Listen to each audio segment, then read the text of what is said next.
Piers Morgan appeared on Sunday with Laura Kuenssberg and suggested Sir Keir Starmer is lucky that there's no Prime Minister's questions, PMQs, this week, as trouble is brewing across the Atlantic with President Donald Trump, who is set to touch down in London next week, added that the timing couldn't be worse.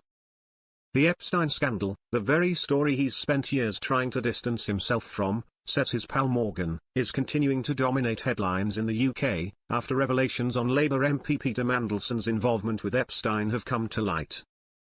Morgan shared that the political fiasco is very bad news for Keir Starmer. Kuenssberg seemed taken aback, as she proceeded to ask the former GMB host, "And you know him, you have interviewed him.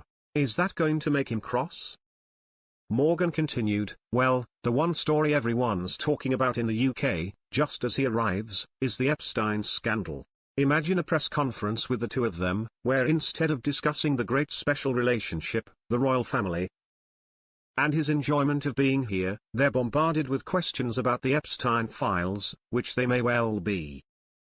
Interestingly, I interviewed David Boies last week, who was Virginia Giuffre's lawyer. He's probably the most respected criminal lawyer in modern American history. He's seen everything on the Epstein scandal. He says there's nothing incriminating about Donald Trump. He told me that last week. Morgan added that Boies had claimed there are 10 to 20 other men named who have never been properly investigated in the Epstein case. After seeing the incredibly painful interview with Virginia Giuffre's family earlier in the BBC show segment, he found it astonishing that only Ghislaine Maxwell is being held accountable. Morgan remarked, "How is it that the only person who has ever been properly held accountable for this scandal is a woman, Ghislaine Maxwell? What has happened to all these other men who were clearly involved?"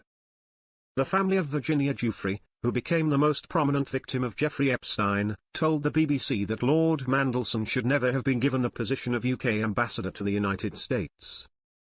Virginia's brother Sky Roberts said the appointment speaks to how deep the corruption goes in our systems. Business Secretary Peter Kyle told the BBC it was highly unlikely Lord Mandelson would have been appointed if the extent of his relationship with Epstein was known to those in government. There is no suggestion that Lord Mandelson ever met Giuffre. He said last week that perhaps as a gay man, he never sought or was offered introductions to women from Epstein.